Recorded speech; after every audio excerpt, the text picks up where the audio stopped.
چاند پہ پہنچ جائیں یا دنیا کے کسی علاقے میں پہنچ جائیں، بڑے سے بڑے مالدار کے پاس، بڑے سے بڑے وزیر کے پاس، بڑے سے بڑے صدر کے پاس، بڑے سے بڑے نقشے والے کے پاس، بڑے سے بڑے اکثریت والے کے پاس، بڑے سے بڑے باغ والوں کے پاس، بڑے سے بڑے کارخانے والوں کے پاس، صنعت کاروں کے پاس، جہاں پہنچ جائیں اس بات کا ہر ایک اپنے دل میں یقین رکھے، ہر ایک اپنے دل میں اس کا استحضار رکھے کہ خدا کی قسم میں جس نقشے کو لے کر جا رہا ہوں یہ نقشہ انبیاء والا نقشہ ہے اور اس سے بڑا کوئی نقشہ ہو نہیں سکتا، یہ سب سے بڑا نقشہ ہے اور یہ ہمیشہ کی کامیابی کا نقشہ ہے۔ اس یقین کے ساتھ ہر آدمی چلے۔ میاں ان سے کیا بات کریں، یہ تو بہت بڑے تاجر ہیں، ان کے پاس کہاں فرصت ہوگی؟ جو تاجر کے پاس تجارت کا نقشہ لے کر جا رہا ہے وہ دعوت کا نقشہ، اور جو داعی، جو دعوت دینے والا، جو جماعت میں جانے والا متاثر ہو کر جا رہا ہے وہ متاثر کر نہیں سکتا، یہ تو مدعو ہو کر جا رہا ہے۔ داعی تو وہ تاجر بنا، داعی تو وہ کاشتکار بنا، داعی تو وہ صدر صاحب بنے۔ اگر تم متاثر ہو کے جا رہے ہو تو تم مدعو ہو، داعی نہیں ہو۔ ہمیں داعی بن کر جانا ہے، اور داعی بننا کسے کہتے ہیں؟ کیونکہ داعی بننا اسے کہتے ہیں کہ قوم شعیب میں جاؤ تو ان کی تجارت کے خلاف، قوم سبا میں جاؤ تو ان کے باغات کے خلاف، قوم نوح میں جاؤ تو ان کی اکثریت کے خلاف، قوم سمود میں جاؤ تو ان کی صنعتوں کے خلاف، کیونکہ ہر ایک کے خلاف تم اپنا سب سے بڑا نقشہ لے کر جاؤ۔ کسی کے پاس اس کے نقشے سے متاثر ہو کر مت جانا۔ ہاں اتنی بات ضرور ہے کہ ہمیں ہمارے دل میں ان کی بڑائی نہیں، لیکن کیونکہ ان کے دل میں ان کی اپنی بڑائی ہے، ان کے دل میں ان کی اپنی بڑائی ہے، اگر ہم نے ان کی بڑائی کا لحاظ نہ کیا تو ہمارے دعوت کے دینے میں رکاوٹ بنے گی۔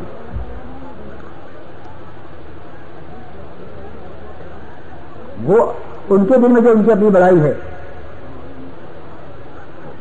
ہم دعوت دینے میں ذرا نیچے نہیں اتریں گے کہ نہیں جی ان سے تو صرف 3 دن کی بات کرو، اسی زیادہ بات نہ کرنا ان سے۔ یاد رکھو گشتوں میں 3 چلوں کی کھل کر دعوت دینی ہے۔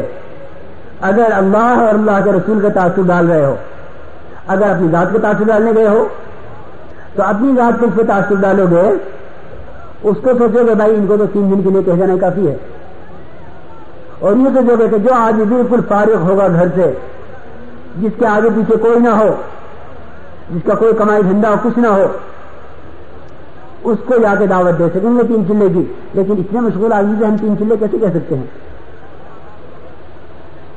اور یہ بھی خیال نہ کرنا کہ میرے تو 3 چلے لگے نہیں، میں کسی سے کیسے کہہ سکتا ہوں۔ عام طور پہ سننے میں ملے گی بات، عام طور سے لما تقولون ما لا تفعلون، لما تقولون ما لا تفعلون، لما تقولون ما لا تفعلون، کہ جس کام کو تم کرتے نہیں سے کہتے کیوں ہو؟ یہی آیت کا مطلب ہے، یہی آیت کا مطلب ہے بھائی کہ جس کام کو کرتے نہیں سے کہو بھی مت، یہ مطلب نہیں ہے۔ لما تقولون ما لا تفعلون، اس وقت اس بات کو کہتے کیوں تھے جس کو آپ کرتے نہیں ہو؟ ہم یہ جہاد کریں گے، ہم یہ خدا کے راہ میں یہ قربان ہوں گے، ہم یہ جانیں لٹائیں گے۔ اب جو وقت آیا جہاد کا، اب جو خدا کے جہاد فرض ہوا اور اللہ کے راہ میں نکلنا طے کیا گیا، حکم آیا، تو اب نکلتے نہیں ہو۔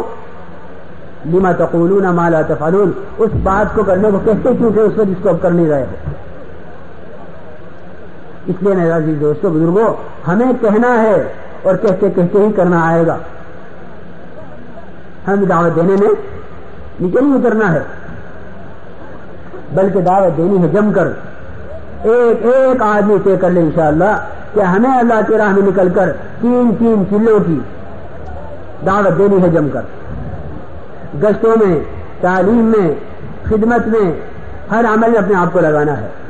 تو جب ہم کسی علاقے میں جائیں گے، اول تو ہمارے جانے کی کیا صفت ہو، ہمارے بھائی بیٹھ جاؤ بھائی میرے دوست، اللہ تعالیٰ خیر دے، یہ یاد کر رہا ہوں کہ اس راستے مشقتیں آتی ہیں، خبر نہیں اس وقت کی گرمی کا برداشت کرنا اللہ تعالیٰ آخرت میں کیا راحت عطا فرمائے گا، اور کن کن بڑی بڑی گرمیوں سے قلنا جہنم اشد حرا، کہ جہنم کی آگ وہاں گرمی بڑی سخت ہے، حشر کی گرمی بڑی سخت ہے، وہاں 1 میل پر ہوگا سورج، یہاں تو کروڑوں میل پر ہے۔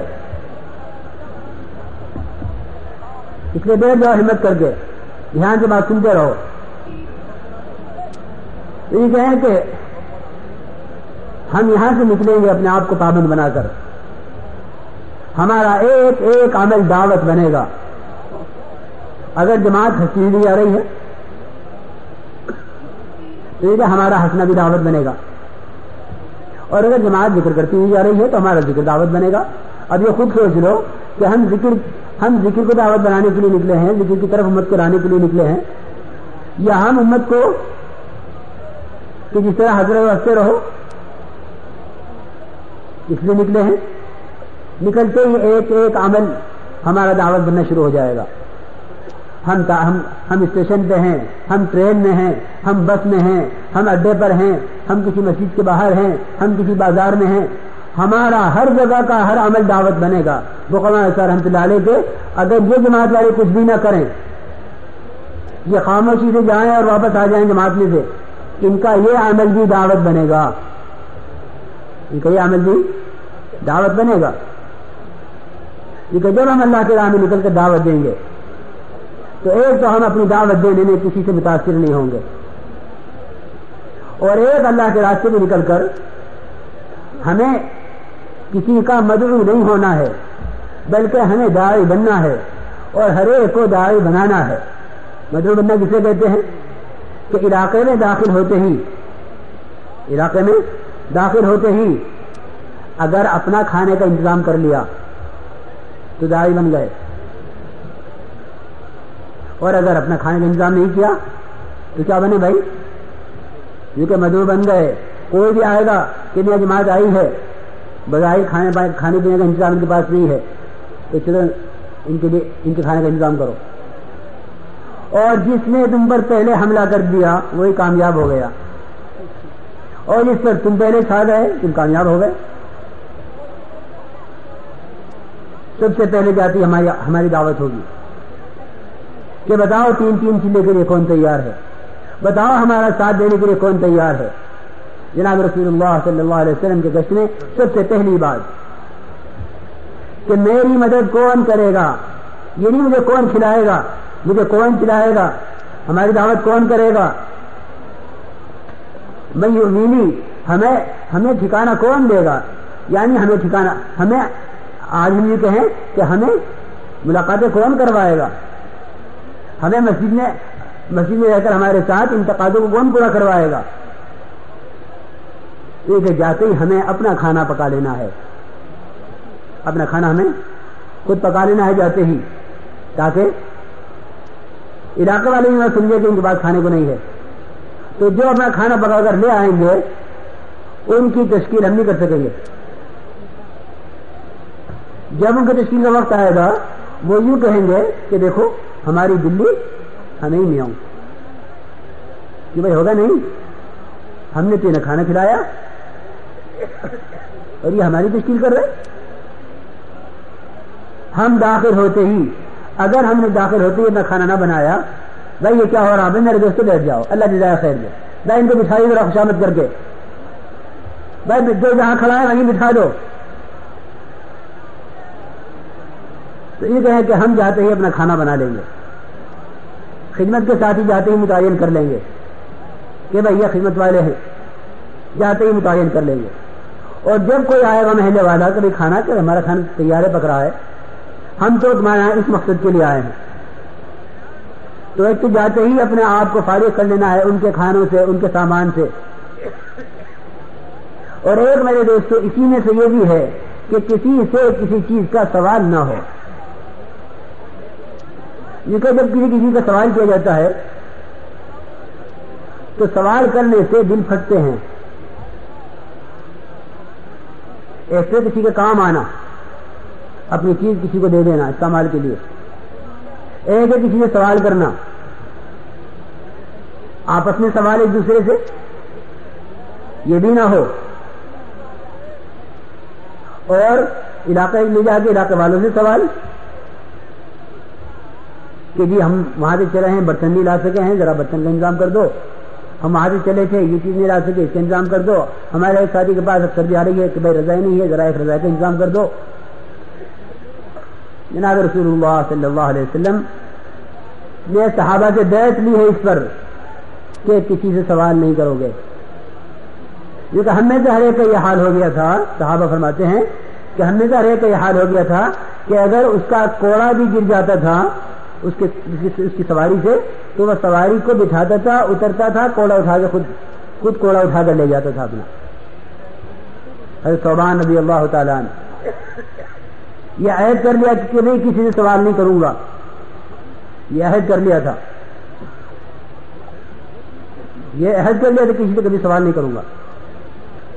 کیونکہ اس عہد پر کوڑا ان کا گرتا تھا اور چلتے چلتے سواری کے اوپر بیٹھے ہوتے تھے, کوڑا گرا تو نیچے کسی کے مونڈے پر گرا, کوڑا کسی کے مونڈے پر گرا, کہا کہ رہنے دو, میں نہیں کہتا کہ اٹھا کر دو, خود سواری سے اترتے تھے اور آ کر اس کے مونڈے سے کوڑا اٹھاتے تھے. یہ روایت میں اسی طرح ہے کہ ہمیں سوال کرنے کو منع کیا ہے, کیونکہ وہ تھے جنہوں نے طے کیا تھا کہ کسی سے سوال نہیں کرنا. ساری دنیا میں دعوت ان سے پہنچی ہے. قیصر اور کسریٰ جیسے مالدار اس پر زیر ہوئے ہیں کہ تم کسی سے سوال نہ کرو. کسی سوال نہ کرنے کا کیا مطلب ہے کہ جو کسی سوال نہیں کرتا اللہ اس کا کفیل ہوتا ہے. جو آدمی سوال کا دروازہ کھول لیتا ہے اس پر فقر کا دروازہ کھل جاتا ہے, اور جو آدمی غنا اختیار کر لیتا ہے اس پر اللہ تعالیٰ کی طرف سے مال کا دروازہ کھل جاتا ہے. تو میں یہ تک نہیں ہلا, تم لوگوں کے پاس جو کچھ ہے اس سے جو لاپرواہ ہو جاؤ تو اللہ تعالیٰ کے پاس جو کچھ ہے اللہ تعالیٰ اس کے دہانے تم پہ کھول دے گا. تو کسی سے کسی چیز کا سوال نہیں کرنا. میں آپ کی چیز استعمال کر لوں, میں آپ کا یہ لے لوں, میں ذرا یہ لے جاؤں, کیونکہ اس سے آپ اپنے دل پھٹیں گے. ہر ایک کی اپنی ضرورت کی چیز اپنے ساتھ ہونی چاہیے. اجتماعی چیز برتن ہے, اجتماعی چیز بے شک برتن ہے, لیکن بعض چیزیں ضرورت کی ہوتی ہیں, ہر ایک کی اس کی اپنے ساتھ ہو. سامان اتنا ہو جتنا اٹھا کر چل سکو. دیکھو یاد رکھو یہ اصول ہے یہ کہ داعی کا سامان اتنا ہونا چاہیے جس کو اٹھا کر چل سکے. ہجرت میں جناب رسول اللہ صلی اللہ علیہ وسلم کا سامان کتنا تھا, کھانا کتنا تھا. ہمارے ساتھ یہ بڑے بڑے وادی سے بڑا اسٹوپ, یہ پکانا ہے, یہ پکانا ہے, یہ پکانا ہے, گھر پہ یہ کھاتے تھے. کھانا اتنا تھا جتنا بلال کی بغل چھپا لے, بلال کی بغل اتنا چھپا لے, اتنا کھانا. کہ اتنا کھانا آیا تھا کہ جو اب تو بلال میں آ جائے, بلال کی بغل میں کتنا آ سکتا ہے, کیونکہ بغل میں نہ آگے سے دکھائی دے نہ پیچھے سے دکھائی دے. یہ آج بغل میں چیز چھپا کہاں لے جا رہا ہے, تو بغل میں کتنا آ سکتا ہے. کیونکہ 2-4 روٹی اور لپیٹ کے بغل میں چھپا لی جائے تو ممکن ہے کہ نظر نہ آئے. ہمارے ساتھ ہوگا یہ کھانا, ہمیں دور سے نظر آئے گا کتنا بڑا بادیا ہے. اور پھر کیونکہ جتنے تکلفات کے کھانے پکائیں گے اللہ کے راستے میں نکل کر, ہمارا کام اتنا مشکل ہو جائے گا. ہمارے کام کا مزاج, ہمارے کام میں قوت, ہمارے کام کے اندر ترقی جو ہے وہ سادگی کے ساتھ ہے. ہم صرف نماز بنانے کے لیے نہیں نکلے ہیں, ہم صرف کلمہ بنانے کے لیے نہیں نکلے ہیں. واجی آثار رحمۃ اللہ علیہ فرمایا کرتے تھے کہ اس کام کے ذریعے سے امت کو وہاں پہنچانا چاہتا ہوں جہاں جناب رسول اللہ صلی اللہ علیہ وسلم امت کو بنا کر چھوڑ کر تشریف لے گئے تھے. نماز کے اعتبار سے, کلمے کے اعتبار سے, اخلاق کے اعتبار سے, معاشرے کے اعتبار سے, معاملات کے اعتبار سے, عبادات کے اعتبار سے. کی اور دینی معلومات کے اضافے کے لیے بہترین کوالٹی کے شاندار audio cassette, Islamic audio cassette, سبھی طرح کے نعت, تقریر, قرات اور استماعت کے ہوئے بیانات کے شاندار audio cassette, Islamic audio cassette. Islamic audio cassette خریدنے کے لیے اسلامک آڈیو کیسٹ سینٹر 231 بستی نظام الدین, نئی